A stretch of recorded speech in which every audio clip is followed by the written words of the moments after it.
I'm Gabe Lullo, and welcome to the Do Hard Things podcast. We're talking to go-to-market leaders and entrepreneurs who have conquered the challenges, the hustle, and the grind.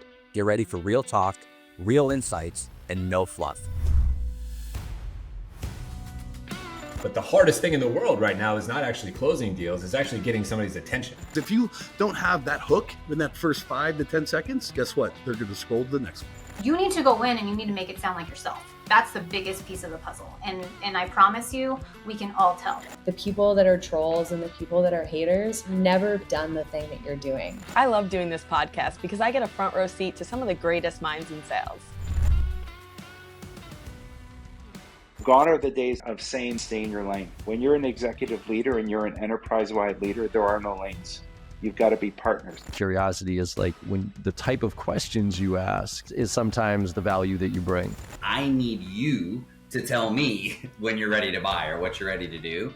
And I think it's changed so much into like adding more value. And if you're not doing that, then you're definitely going to come off as desperate. High pressure selling is like a dinosaur tactic at this point. No parent is like, oh, you should be a salesperson when you grow up, right? Everyone's like a doctor, lawyer, whatever crap. It's never salespeople. It's not your job to motivate people. It's your job to find motivated people. It's not cockiness. It's not arrogance. It's confidence knowing I know this and I know that I can help you. From where I started to where I am today is all because I learned how to sell. And there's too many people who have only been doing this for 5 freaking minutes. Sit down, close your mouth, actually go out there and get yourself beat up. Then come back and tell me if something is dead or not. That is exactly why I started this podcast, because right there, that's the epitome of doing hard things.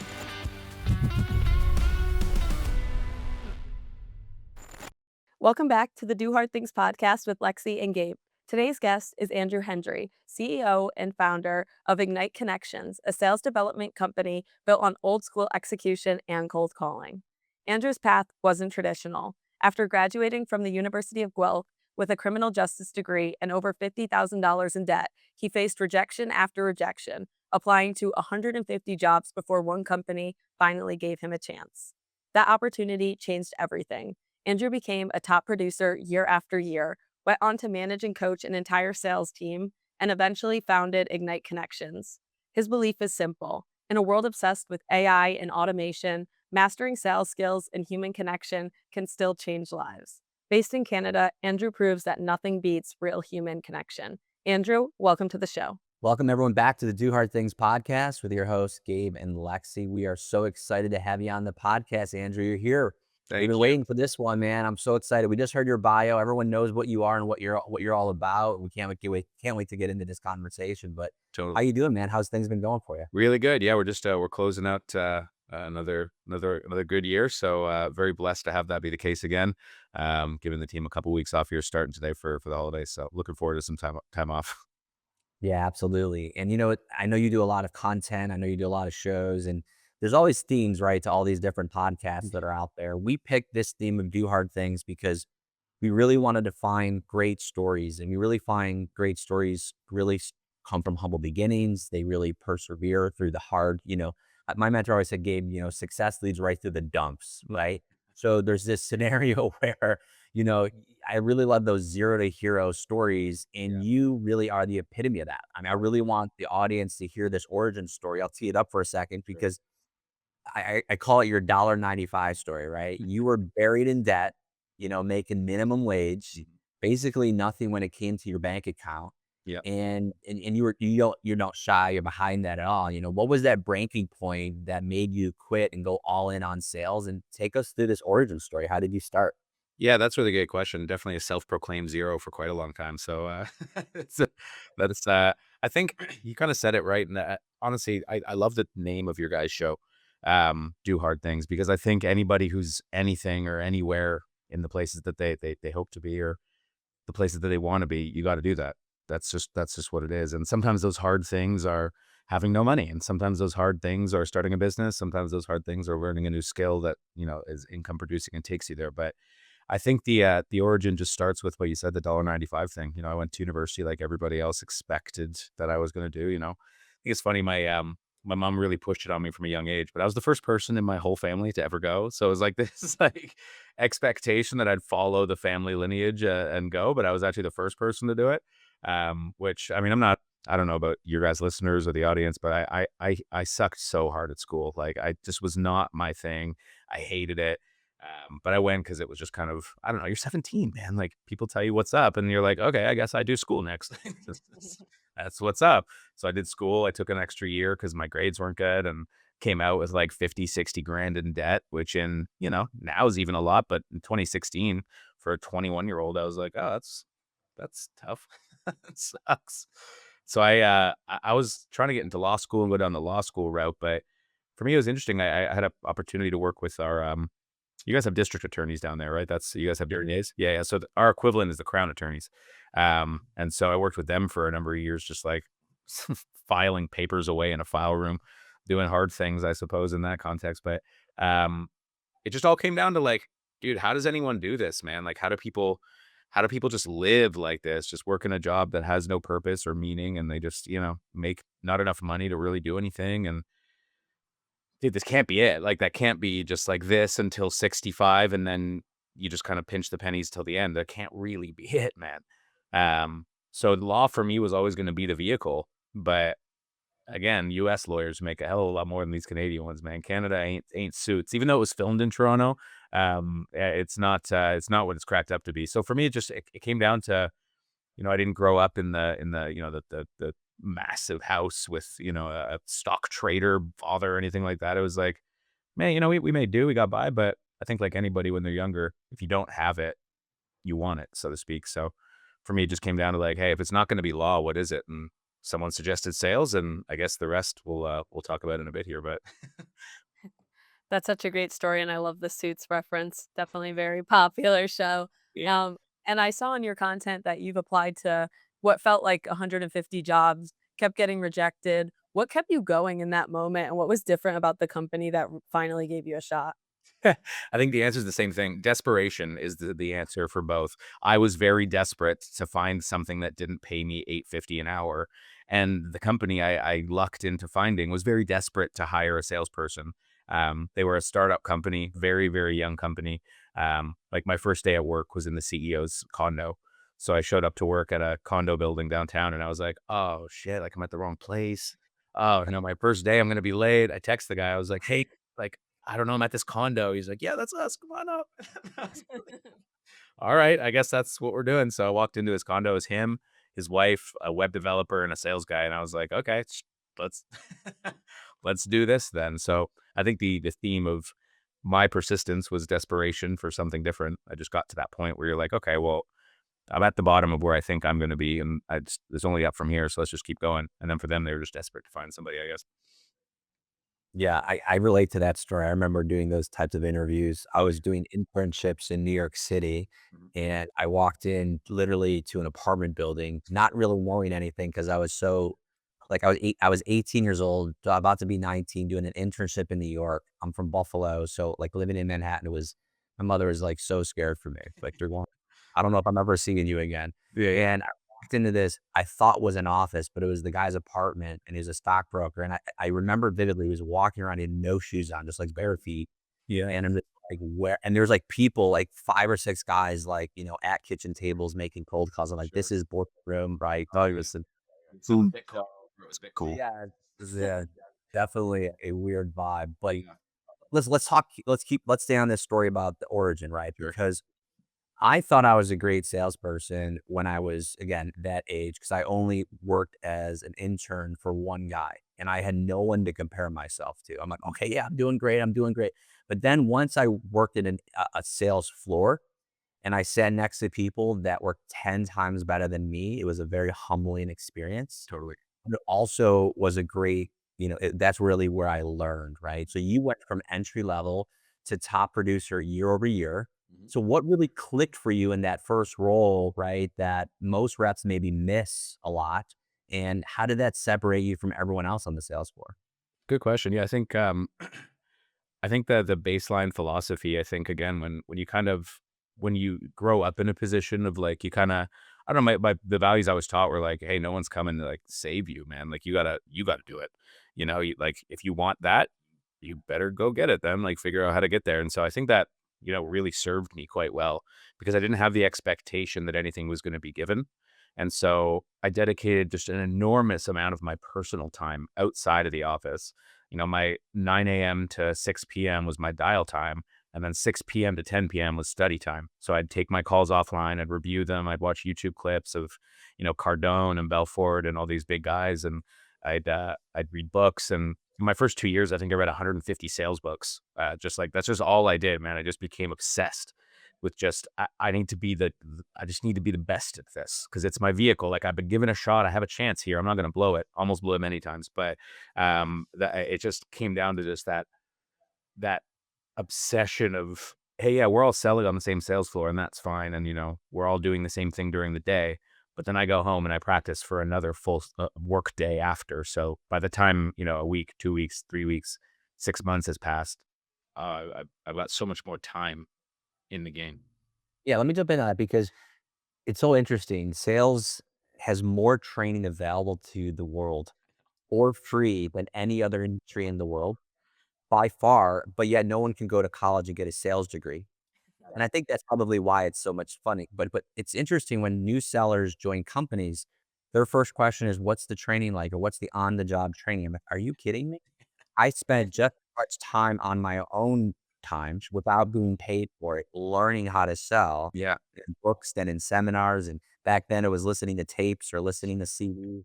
Now we can do that online with Yeah. just MP3s and, and podcasts. But the point is that you said it, and I'm going to reiterate it. You spent, 8 hours a day after work honing in your craft and sharpening your axe every single day and your talent and abilities. And that's just so important for the audience to hear. Would you concur? Dude, that's the thing. Like people who treat sales like a 9 to 5 will earn a 9 to 5 income. That's fine. And that's not a bad thing, man. Like that's fine. There's a lot of people in sales who are just there to, got my 80K base. I'm an SDR. My OTE is 95. Okay, cool. Like if that's what you want, good. You got it. That's cool.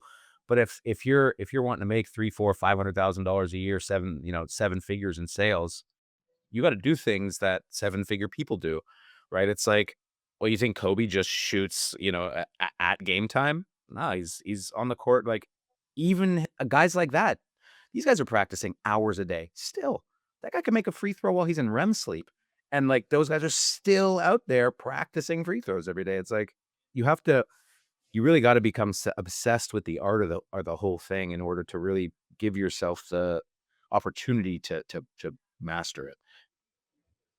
I love that connection. And so many people can say that cold calling has changed their lives. And what do you think it really is about cold calling that has that impact? And why do you think so many people avoid it? I'm excited for one day my kids to watch this because you're going into sales at least for a little bit, just to learn stuff. You don't have to stay there, but you're gonna come work for dad's company for a couple of years just to learn a couple things. I think the thing about sales that can change people's lives is that it necessarily brings together so many things about the real world and what the real world's going to throw at you outside of a sales context. So like going through ups and downs, like anyone who's listening to this in sales, you'll know that like hour to hour, you're like, I'm going to quit. I'm the best. I shouldn't be working here. I'm amazing. It's just like up and down constantly. And the ability to just kind of, take shit as it comes to you and mentally work through challenging times and communication, like just to be able to communicate. Everything is sales, right? Like, and I know anybody who's listening to this probably has heard that 1,000 times, but it's everywhere.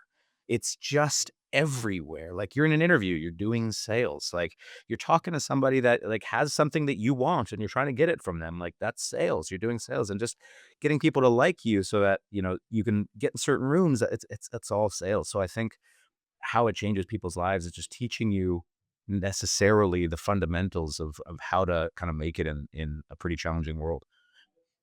Yeah, absolutely. So let's switch some gears for you because you built a lot of connections, right? Sure. And you built Ignite connections around sales mastery, the personal development. How do these philosophies really actually show up when you hire and when you're training, when you're running a team? How important is it not only to take somebody who starts with you, but get them evolved and get them to grow into that superstar that you were when you started?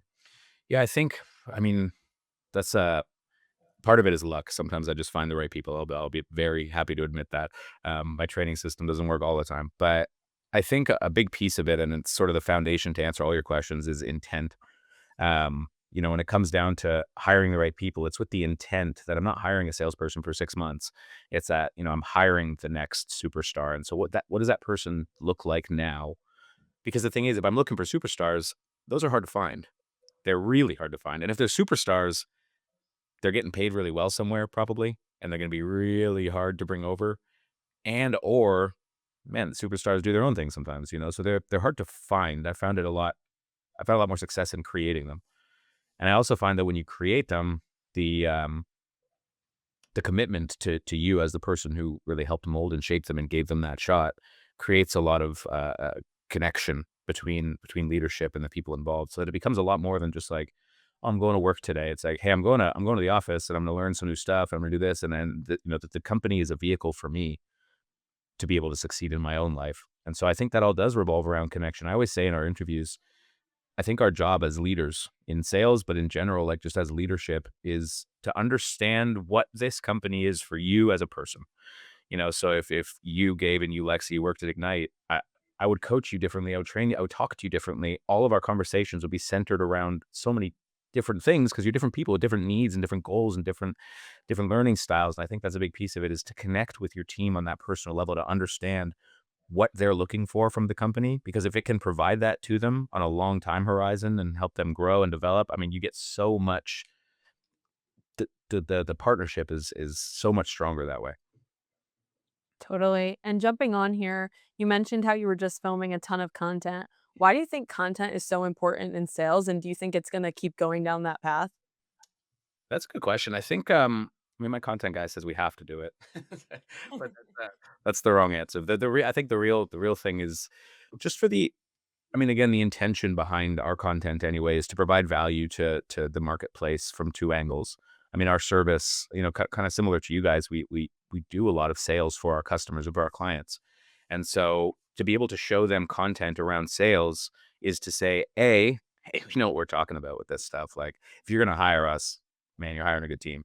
But it's also to add value to them in the sense of like, hey, even if you don't hire us, we have so much love for the game that we hope you can learn from this and apply it and be better and make your team better as well. So that either way, you're adding value to the market.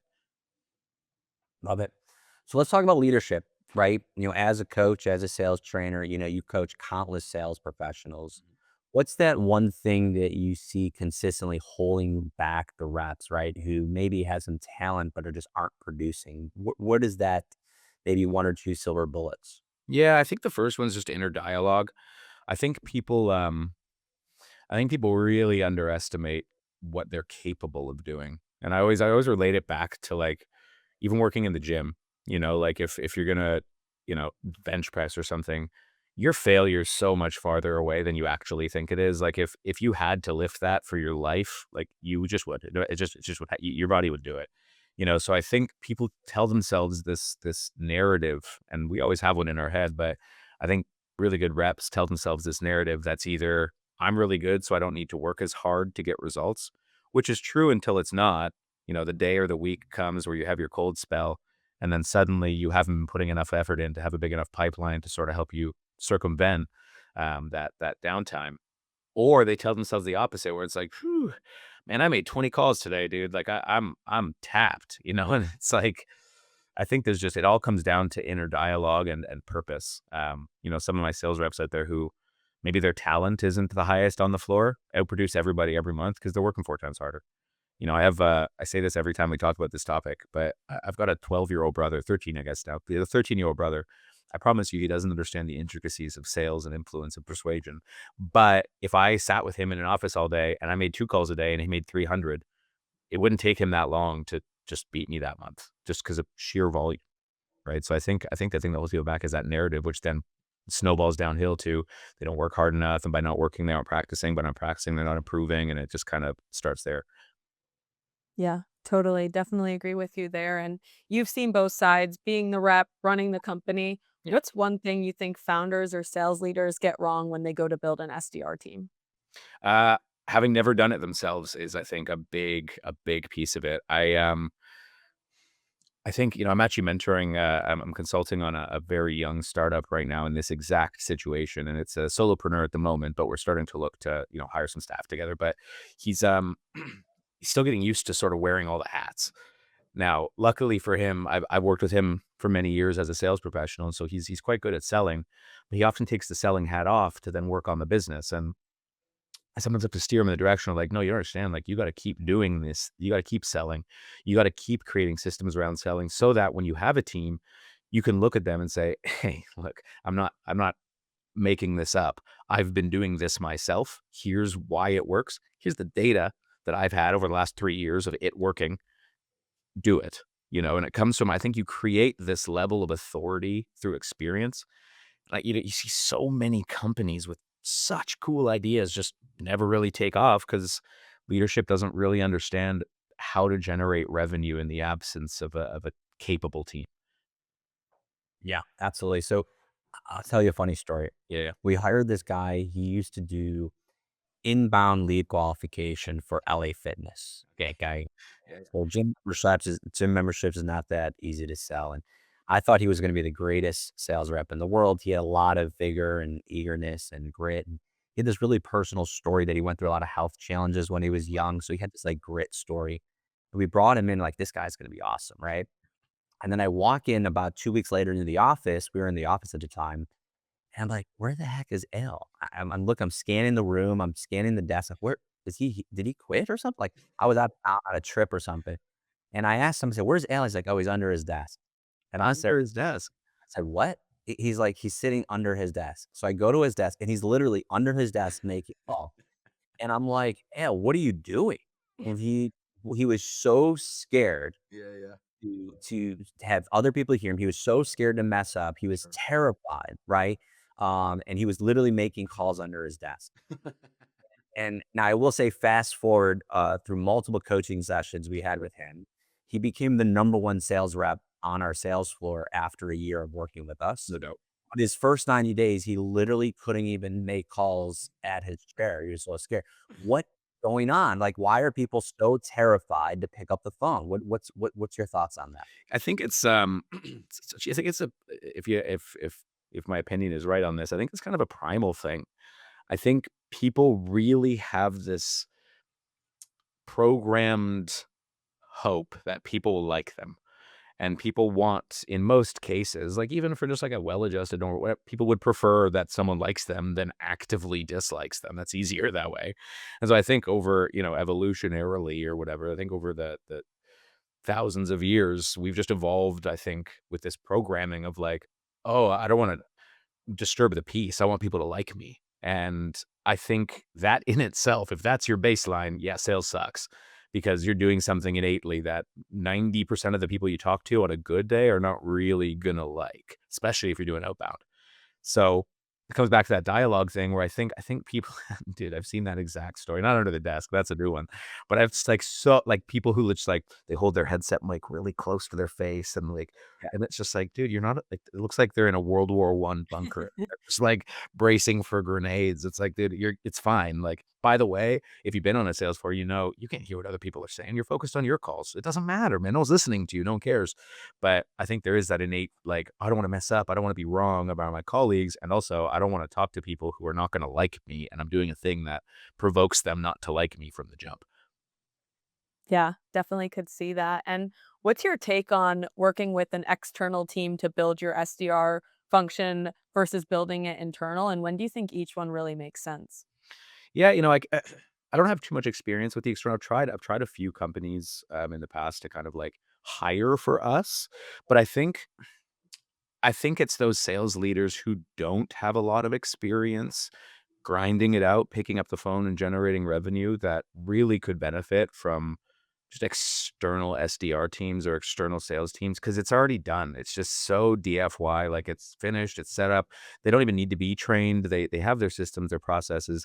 You kind of just got to tell them what they need to know, which is the thing you as a founder are good at, and they'll take it from there. So I think for me personally, I mean, I've done so many sales calls and I've trained so many salespeople. It wouldn't make sense for me to outsource that per se because I got my systems, they work, we do really well. So For a company though, and I think a majority of companies, their founders are really great visionaries, really great thought leaders. They're so inspirational. But when it comes to actually like, yo, hey, pick up the phone and book a meeting. Like cold call this DM and book a meeting. Oh, dude, I've seen some of the smartest guys in the room just crumble under that kind of perceivably small pressure, but they're just like, uh. So, I mean, if you're somebody who you're a founder, you have a business or you're looking to outsource sales or have external help with your SDR team, I would say if you're not fundamentally like a master at doing it yourself, how can you be expected to train and hire and source and do all that? You don't know what you're looking for in a person. Then even if you find the person, you're not going to really know the systems and the training. So right now, if your training setup on a new SDR is, hey, you're here to generate rev, go do that, please. Like if that's your setup, probably figure out a team that can do it for you. 100%, man, 100%. So let's go back to the advice, right? There's people that sat like you and I sat in our first sales job, completely humble, right? Completely stuck in a maybe debt or financial situation that is not exciting. And they just sat in their first sales gig. What's one thing that you would tell them right now to get them to really have a life changing experience? Give yourself time. Like, give yourself time. It like anything, you're not going to be good on day one. You're not going to be good on day two. You're going to get worse on day three somehow. Like you're not going to be good. I just started like Muay Thai training just for like literally for just conditioning and health stuff. But I'm working with a pretty well-renowned fighter in this space, and I just started really sparring with him a couple of weeks ago for the first time. We sparred 3 times, and this morning was our third session. I was getting so frustrated because I couldn't land these shots on this guy, and he kept just, dude, he's feeding me. And I'm like, man, what? Like, I was getting so frustrated. And it really brought me back. It's funny timing that question because it brought me back to my first couple of weeks in sales where you get this tightness in your chest and this like real anxiety, like this performative, oh my, I can't do this, which does not help you do well. And I remember that just this morning he was telling me, he's like, dude, I've been doing this for 15 years professionally. Like I fight people in rings with audiences. You better not land a shot on me. You're not like, I suck if you land a shot on me, man. And so for me, it's brings me back to that moment of being humble in your first role. Don't even like work as though you've like so much to prove, but don't expect to prove anything. You're new, you're not good yet, and you're not supposed to be. It's okay. Be patient. Just keep showing up. I love I that love it. advice. Yeah. What's next for you and Ignite Connections? We've been truly blessed these last couple of years with the team we've cultivated and kept with the growth. Our targets year over year have just been to double our company from year one on pretty much every metric. Deliverables, clients, revenue, team size, office space, whatever it is. So on the micro, it'll just be to do that again next year.